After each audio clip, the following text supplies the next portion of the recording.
told you that you don't really need to study English to be a writer, or business to be an entrepreneur, or political science to be in the government? What if I told you that your major doesn't really matter? Would you believe me? Well, it does help to have your degree. The subject you choose to study isn't as relevant as you think.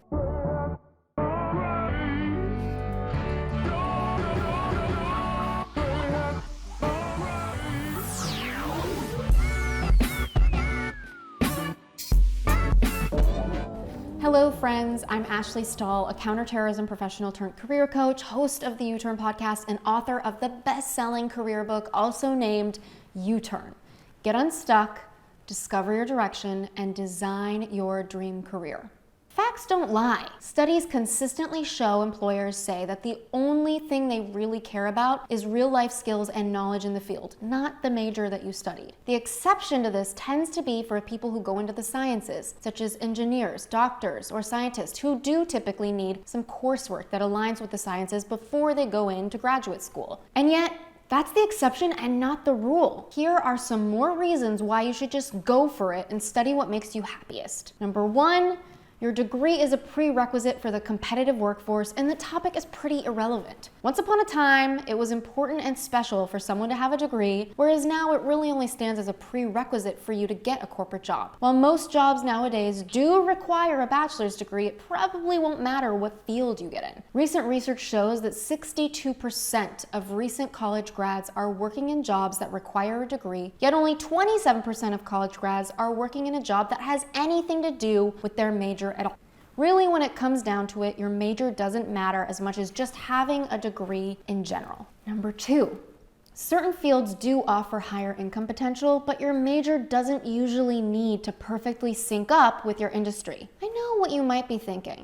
What about the doctors and the lawyers? You might be surprised to learn that the students who dedicated their undergraduate years to the field of their choice, such as business, healthcare, or law, don't necessarily end up achieving greater success than those who ended up completely there without that same related major. One study showed that history majors who pursued business careers ended up earning just as much as business majors. This is just me being completely frank with you. The real world doesn't care about your degree as much as it cares about your work ethic and your can-do attitude. Number three, when it comes down to it, your experience and your being is what people notice, not your degree. With 80% of jobs being filled through networking, we know one thing to be true: your personality matters. Make a point to pursue interesting career opportunities, join organizations, or volunteer for causes that you're really passionate about. Real life experiences on your resume are much more valuable to employers than your major because it tells them you are passionate and you are motivated. Best of all, it shows the employer that you're not just book smart, you can actually do the job. Even colleges and universities agree with this. Northeastern University writes that real life experiences don't just look good on a resume, but also translate into real skills that employers are looking for. While education looks good on paper, real life experience will always trump it. Number four, focus on soft skills and not major topics. Right now, we are living in an era where progress is happening quickly, and the workplace futurists are constantly arguing and predicting that soft skills will be the magic fairy dust for workers of the future. So why is that? Because we have robots to replace the more tactical hard skills, the leaders of tomorrow need soft skills. When it comes down to it, employers want to know that you'll be able to navigate conflict with grace, learn quickly, be adaptable in new situations, fit into company culture, and maintain that can-do attitude for the task at hand. Because of this, 93% of employers also believe that critical thinking, communication, and problem-solving skills are more important than a candidate's bachelor degree.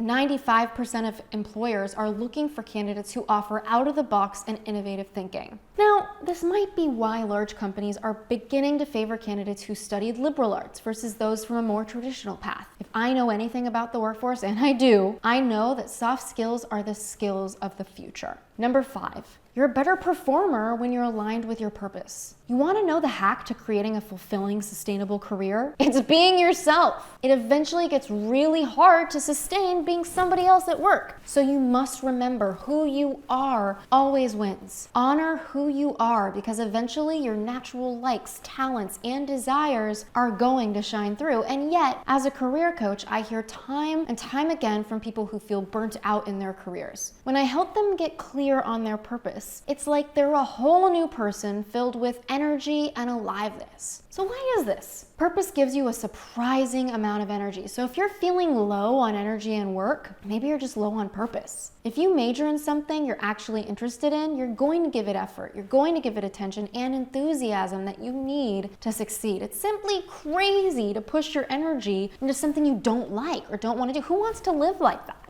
That habit of being and that way of living becomes your life, my friend, and no one needs that. Studies say that a happy brain is engaged, motivated, and productive. So you might want to think twice about picking that accounting major if you're not really a numbers sort of person. Start today with being who you are. From that mindset, you'll create a more sustainable and fulfilling career. You deserve it. And number 6, the people you know matter more than your college major. You can be the model student or employee with a 4.0 GPA and a list of achievements, but without a solid network of contacts, it's really hard to get anywhere. No one's going to care about that 4.0 GPA or your perfect performance at work if no one even knows who the heck you are. That's why I always say it's not just about who you know, it's about who knows you.